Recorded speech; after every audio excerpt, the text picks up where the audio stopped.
Think you can just walk away? I'll ruin you." Derek's voice thundered as he burst into the dining room. I sat frozen at the table, my fingers clenching the edges of my breakfast plate. To anyone else, this mansion screamed of wealth and success, pristine marble floors, walls adorned with priceless art. But to me, it was a cage I couldn't escape. To the outside world, I lived in luxury. Inside, I was a butterfly with clipped wings. His words echoed in the spacious room, but I had to stand my ground. "You can't control me forever, Derek." "Oh, you think so?" He leaned in, his face inches from mine. His eyes were cold and calculating. "What makes you think you can survive without me?" His words were a chilling reminder of how deeply I was trapped. Each day was a struggle to maintain composure, knowing full well that Derek's manipulative grip on my life was tightening. We had once been in love, or at least I thought we were. But those days were long gone, replaced by a harsh reality. Derek's anger flared over the littlest things. A misplaced document, a social mishap. Everything was met with his fiery temper. "You think anyone else will take you? You're nothing without me." My heart ached every time he belittled me, yet I found strength in the resolve building inside. My silence was no longer a sign of surrender but a tactic for survival. Still, in moments like these, standing up to him felt like a small but significant victory. He knocked the back of the chair, sending it tumbling to the floor. I didn't flinch, outwardly playing the part of the composed wife. Inside, adrenaline coursed through my veins. "I have connections, you know," he continued, voice low but threatening. "One word from me and you're finished." I took a deep breath, shaking a little. "There was once a time you spoke kindly, Derek. What happened?" "Life happened, Emma," he spat. "You wanted this life, remember?" Once upon a time, I believed in the dream he sold me. A vision of love and prosperity, where my ambitions as a small-town girl from Ohio could flourish in the big city. But over time, his charismatic mask slipped, revealing the domineering tyrant beneath. I stood up, my chair sliding back with a loud scrape. "I wanted a partnership, not a prison." Derek chuckled darkly. "Prison? Is that what you call this? Some would kill for your lifestyle." I picked up the fallen chair, setting it back in place. "What good is luxury if you're miserable?" His chuckles stopped, replaced by a cold, silent stare. "Remember, Emma, you're nothing without me." With that, he stormed out of the room, leaving me to collect the shattered pieces of my composure. I looked around the room, etched in marble and gold, yet devoid of warmth. The walls seemed to close in around me, reminding me daily of the life I once dreamed of, now turned nightmare. I drew in a deep breath, thinking momentarily about the days that brought me here. Days filled with hope and ambition, now lost to Derek's control. If only I had listened to my parents. They warned me about the dangers of big city charm masking ruthless intent. Dreams of success led me here, but it was the nightmares that kept me. Now I had to find a way out. I needed a plan, allies, and most of all, the courage to take my life back. This was only the beginning of my stand against Derek, and I vowed I wouldn't back down. As the door slammed shut, I whispered to myself, "This ends now." Moving from Ohio to Chicago was supposed to be my big break. I remember the day I told my parents. My mom, Martha, had her doubts. "The city's no place for a girl like you, Emma. You have everything you need right here." "But Mom," I argued, "there's so much more out there. Opportunities, adventures." Dad gave me a silent nod, a man of few words but filled with the quiet strength that always pushed me forward. "If it's what you want, go for it." The city was as daunting as it was exciting. I juggled 2 part-time jobs while trying to squeeze into the fast-paced world of business and networking. Long shifts and sleepless nights became my routine. I seemed out of place at first, a small-town girl learning to run with the big dogs. Every day felt like a test. But I pressed on, determined to make my mark. Then I met Derek. It was at an upscale networking event, held in one of those swanky hotels where the chandeliers almost outshine the stars outside. I was a bundle of nerves, trying to play the part of the polished businesswoman. Derek approached me with a charm that felt like pure warmth in the cold, glittering crowd. "You look like you could use a drink," he said, handing me a glass of champagne. "First time?" I smiled nervously, taking the flute. "Is it that obvious?" He laughed, a sound that would later haunt me. "A bit, but you've got the passion. I can see it." Our conversations were endless, his words painting vivid pictures of success and partnership. The more he talked, the more I felt seen and understood. For the first time, I felt like I belonged. Derek was a self-made man, or so he claimed, who understood the struggles and triumphs. "Come, let me show you the city," he urged one night after dinner, the lights of Chicago glittering around us. "I want you to see what's possible." Serenades beneath the skyline, gifts, and promises filled the whirlwind romance that followed. I was dizzy with the rush of it all. A small-town girl flung into a bustling metropolis, swept off her feet by a man with seemingly endless resources.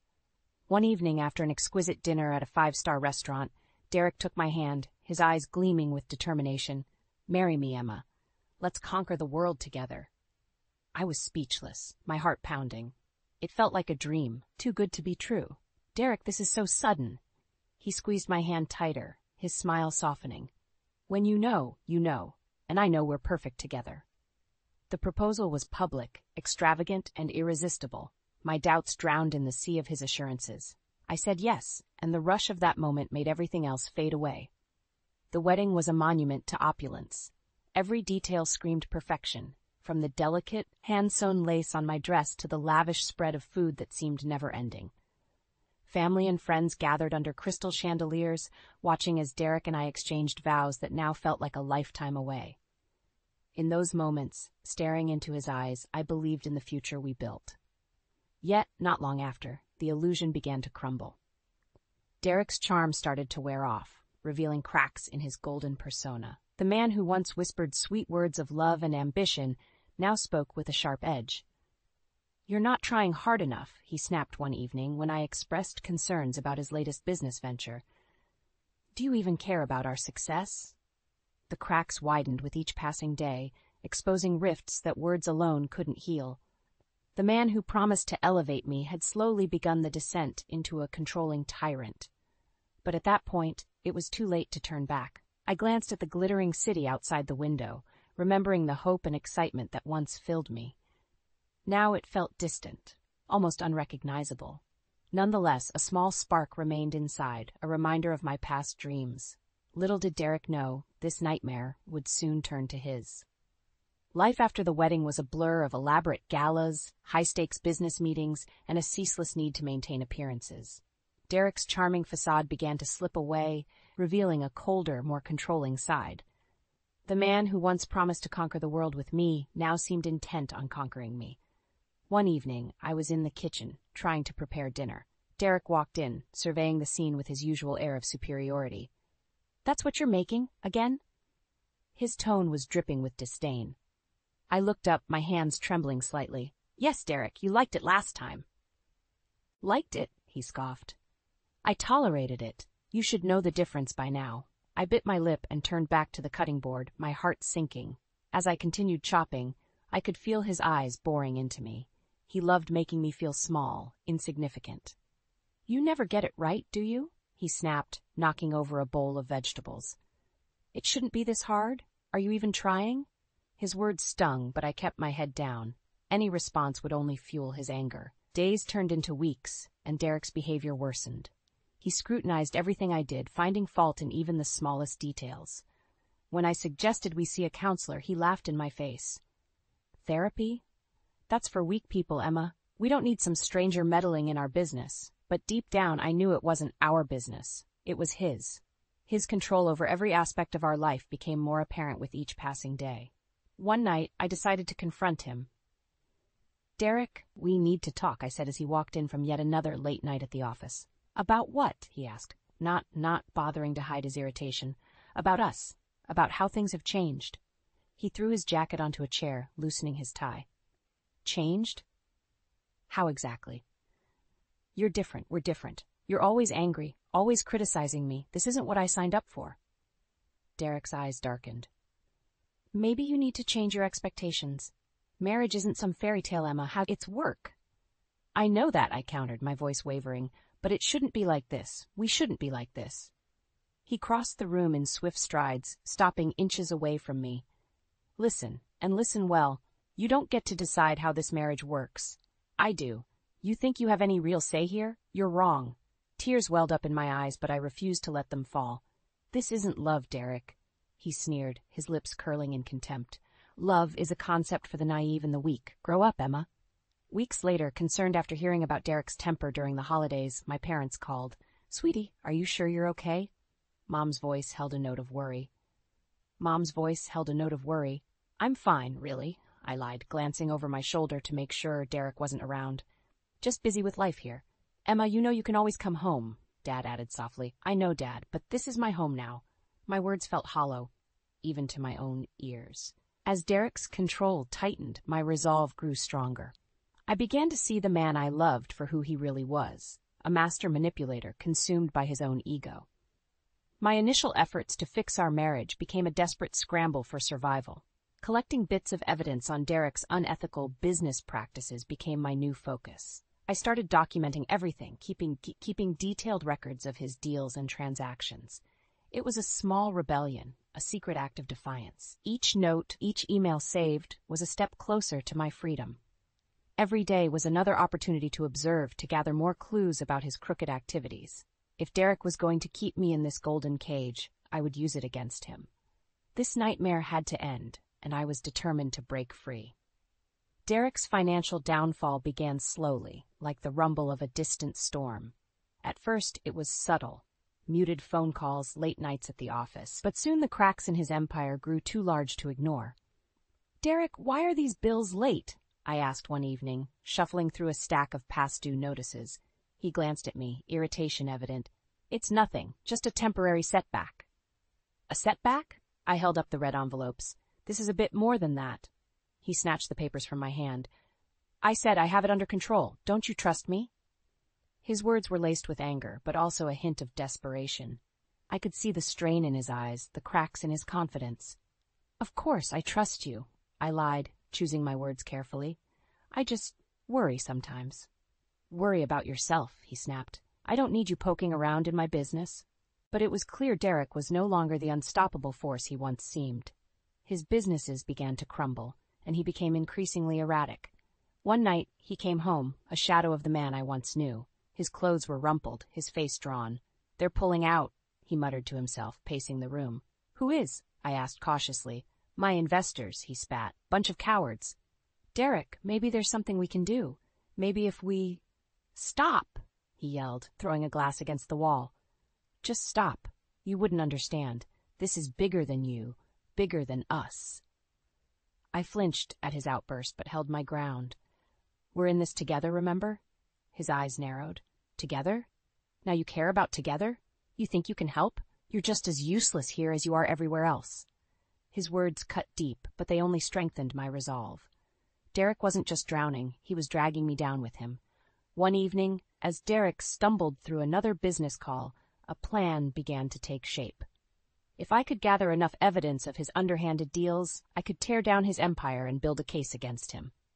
I started reaching out to people, old friends, former employees, anyone that might help me understand the depth of his deceit. Lydia Green? I said hesitantly into my phone. It had taken me weeks to get a hold of her. Yes, who is this? Her voice was guarded. Emma Larson. We met a few times when you worked for Derek. I need to talk to you about... everything. There was a pause. Why should I help you? Because I know he wronged you too, I said, my voice steady, and because you deserve to see him fall. Lydia hesitated, then sighed. Fine. Meet me at the coffee shop on 5th Street tomorrow at 2 p.m. When we met, Lydia was a wealth of information. Derek has been using company funds for his private ventures, she revealed, shaking her head. He's been hiding it from the board for years. Her eyes flashed with anger. He's ruined lives, Emma, but people are afraid to stand up to him. Not anymore, I said firmly.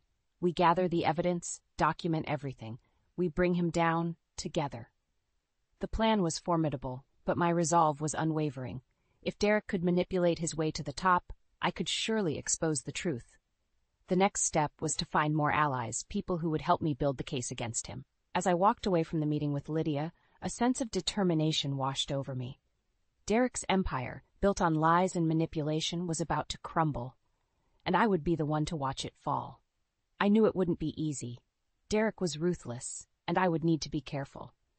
But each step forward was a step toward my freedom, and no matter how tight Derek's grip, I was getting ready to break free. The fight had only just begun. The days that followed my meeting with Lydia were intense. Every moment alone was dedicated to piecing together Derek's downfall. I pored over documents, combed through emails, and spoke with more of his disgruntled employees. One name came up repeatedly: Jake Mathers, Derek's biggest competitor. Meeting Jake for the first time was daunting. We arranged to meet at a small, discreet cafe, neutral territory for both of us. As I walked in, he was already seated, sipping a coffee. He stood up when he saw me, offering a firm handshake. "Emma Larson," he said with a nod. "I've heard a lot about you." "Jake Mathers," I replied, squeezing his hand. "Thank you for meeting with me." He gestured for me to sit. "Let's get straight to it. Lydia mentioned you have some dirt on Derek." I nodded, opening my bag and pulling out a thick folder. "He's been cooking the books, funneling company funds into private ventures, among other things." Jake's eyes widened as he flipped through the evidence. "This is significant. Why are you doing this? I thought you were his loyal wife." I took a deep breath. I was once. But I can't ignore what he's become. He's controlling, manipulative, and he's hurt too many people, including me. Jake closed the folder and looked at me intently. "You want to take him down, and you need my help." "Exactly," I replied. "You have the business acumen and the resources. We can expose him together." "All right," Jake said after a moment, leaning back in his chair. "But know this, if we do this, there's no turning back." "I wouldn't be here if I wasn't ready," I asserted. Jake and I began meeting regularly, forming a strategy. We collected testimonies from former employees, built a case with forensic accountants, and crafted a plan that left no room for Derek to weasel out. Back at home, maintaining a facade of normalcy was painful. Derek's temper flared more frequently as his businesses crumbled. One night, he came home drunk and belligerent. "You think I don't know what you're up to?" he slurred, pointing a shaky finger at me. My heart raced, but I kept my voice steady. "What are you talking about, Derek?" "Spending so much time out, meeting people. Don't think I haven't noticed." He staggered closer, his eyes bloodshot. "I know you're trying to betray me." I swallowed hard, staring him down. "Stop being paranoid, Derek. I'm just trying to help." "Help?" He laughed darkly. "You can't even help yourself." His words were a cruel reminder of my supposed powerlessness, but I refused to let him see my fear. "Maybe if you weren't so busy destroying everything, we wouldn't be in this mess." He grabbed my arm, his grip tight and painful. "Careful, Emma. You're treading dangerous waters." That night, I hid the folder with damning evidence in a secure place. It was a risk, having it so close, but it was also a reminder of my mission. I wouldn't let fear deter me. Derek's empire was shaky, and with Jake's help, it would soon crumble. The next morning, I met Lydia in a park, away from prying eyes. "How's the plan coming?" I asked as I handed her a coffee. She sipped gratefully and nodded. "Jake's all in. He's already leaked bits to the media. Derek's struggling to keep a lid on it." I felt a surge of satisfaction. Good. The more pressure, the better. "We need to be ready, though," Lydia warned. "Derek won't go down without a fight." "I'm ready," I said, my voice unwavering. As I walked away from the park that day, I knew we were close. Each step brought us nearer to the moment when Derek would finally face the consequences of his actions. The stakes were high and the danger real, but I was prepared to see it through.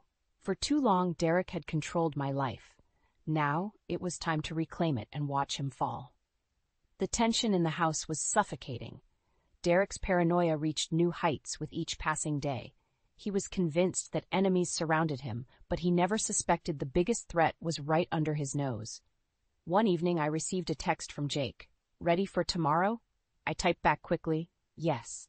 The plan was set in motion. Tomorrow, we would expose Derek at a critical board meeting. I just had to survive the night. Derek was at his desk, a scowl etched on his face. Papers were strewn about, and the air was thick with his frustration. "Damn it!" he shouted, slamming a file shut.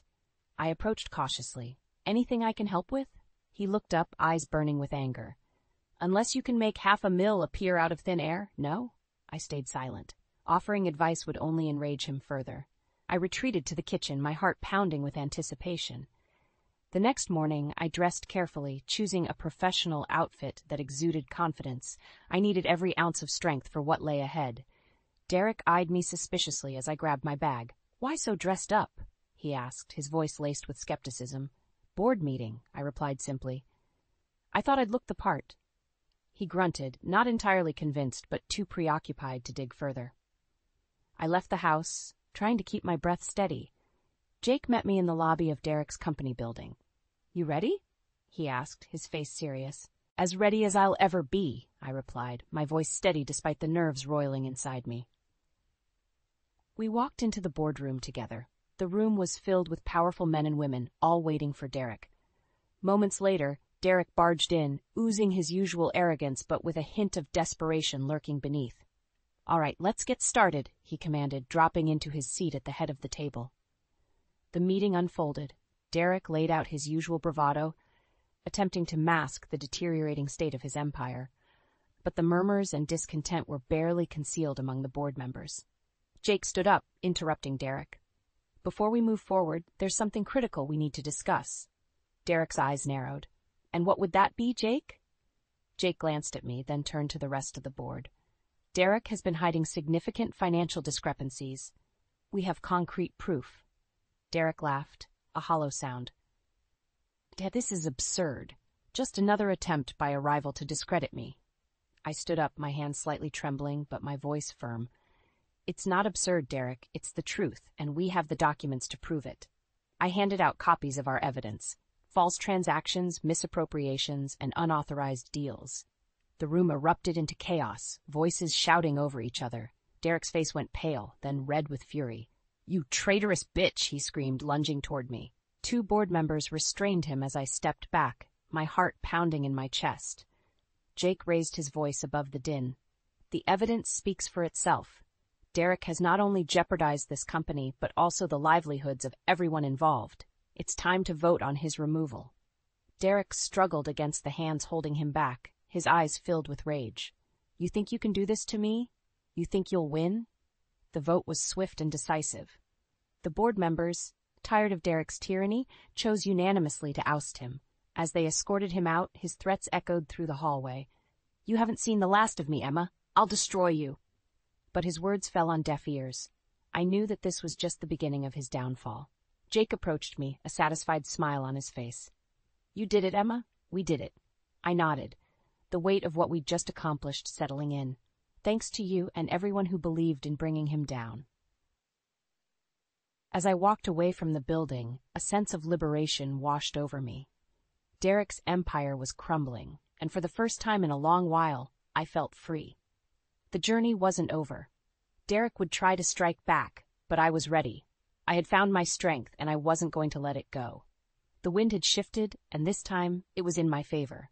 The aftermath of Derek's ousting was a whirlwind. News spread quickly, and his once loyal supporters jumped ship. It was like watching a dam break. All the lies and manipulations he'd built over the years came crashing down.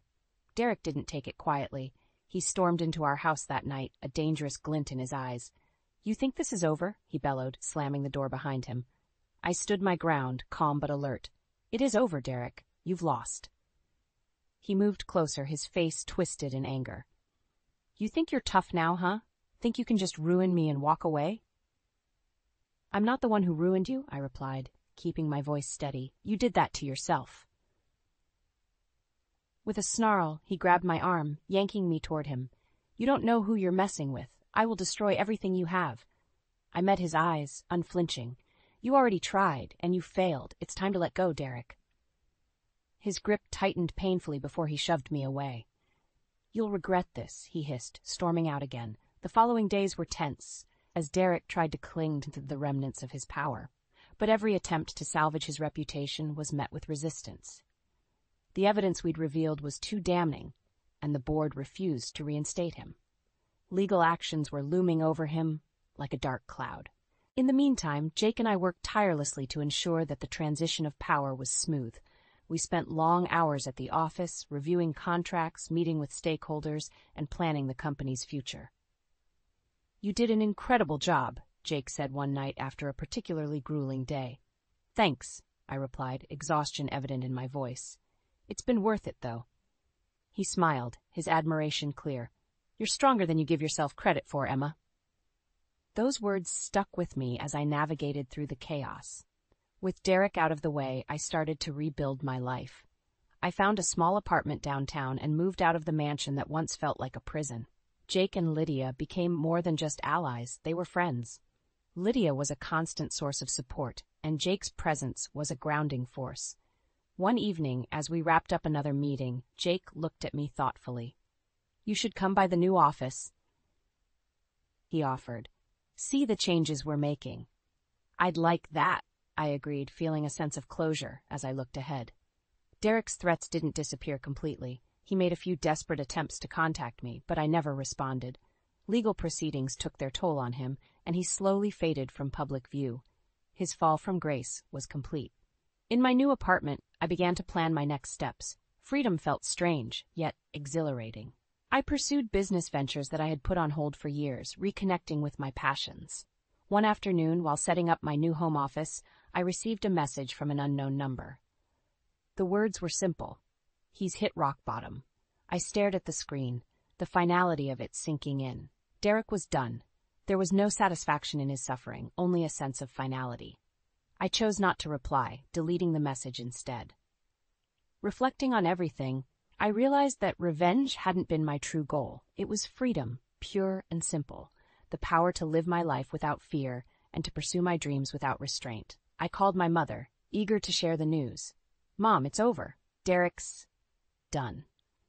There was a pause before her voice, filled with relief, responded. "I'm so proud of you, Emma. You've come such a long way." "I have," I agreed, feeling a weight lift from my shoulders. "And I'm just getting started." As I hung up, I looked around my new home, feeling a sense of peace. This was my space, my life, my future, and I was ready to embrace it with every ounce of strength I had found within myself. The fight was over, but the journey had just begun. Setting up my new business felt like planting a garden after a long winter. The seeds of my ideas, once dormant, were now bursting with potential. With the help of Jake and Lydia, I rented a small office space and began assembling a team. The air buzzed with excitement and purpose. One evening, I was settling into my new place when Jake dropped by. He handed me a bottle of champagne. "To new beginnings," he said, popping the cork. We clinked glasses, the bubbles sparkling in the dim light. "To new beginnings," I echoed, savoring the taste of freedom. Lydia came in, carrying a stack of papers. "We've got the final contracts for the new client," she announced. "This is huge, Emma." I looked over the documents, disbelief mingling with pride. "Unbelievable. We're really doing this." "Yes, we are," Jake said, his voice full of conviction. "You're driving this ship now. How does it feel?" "Terrifying and thrilling," I admitted, but in the best way possible. Our company launch was a modest event, held in the very office where I had planned Derek's downfall. It seemed fitting. Friends, clients, and family gathered, filling the space with laughter and chatter. Jake raised his glass. "Here's to Emma, for her courage and vision. May this venture be everything she's dreamed of and more." Cheers erupted, and I felt a tear slip down my cheek. "Thank you all for being here," I said, my voice thick with emotion. "This wouldn't be possible without your support." After the event, I found a quiet moment on the terrace, looking out over the city that had once seemed so intimidating. Lydia joined me, a smile playing on her lips. "Thought you might need a breather," she said, leaning on the railing. "Yeah, it's a lot to take in," I confessed. "You did it, Emma. You faced your demons and came out stronger." "I couldn't have done it without you and Jake." "Speaking of Derek," she said, her tone shifting. "Did you hear? He's filed for bankruptcy." I nodded. "I saw the news. It's surreal." "Does it bother you?" she asked, eyes searching mine. "No," I replied slowly. "It doesn't. He made his choices, and now he's dealing with the consequences." Lydia's phone buzzed, and she glanced at the screen. "Looks like Jake's causing a commotion inside again. I better go check on him." We shared a laugh as she went back inside. Alone again, I let the silence wash over me. I had come full circle, from a lost and controlled woman to someone who had regained power and purpose. A few days later, as I was going through some old boxes, I found a note from Derek. It was from the early days, filled with promises of forever. I read it one last time and then tore it up, letting the pieces fall into the trash. Just as I was about to leave the office that evening, my phone rang. The caller ID showed an unfamiliar number. I hesitated but answered it. "Emma?" The voice was weak, strained. "Yes, who is this?" "It's Derek." My heart skipped a beat. What do you want, Derek? I need help, he stammered. I have nowhere left to turn. I took a deep breath, feeling a strange mix of pity and resolve. Derek, I can't help you. You need to find a way to help yourself. There was a long pause. Please, Emma, just hear me out. I've heard enough, I said firmly. Goodbye, Derek. I hung up, feeling a sense of closure. The following day, I finalized plans for our new project, excitement bubbling within me. Jake and Lydia joined me in the office, their energy infectious. Ready to take over the world? Jake joked. Absolutely, I replied, confident and sure. As we gathered around the table to strategize, I knew this was just the beginning. I had faced my past and forged a future filled with promise. The unseen chains that once bound me were finally broken, and there was nothing holding me back anymore.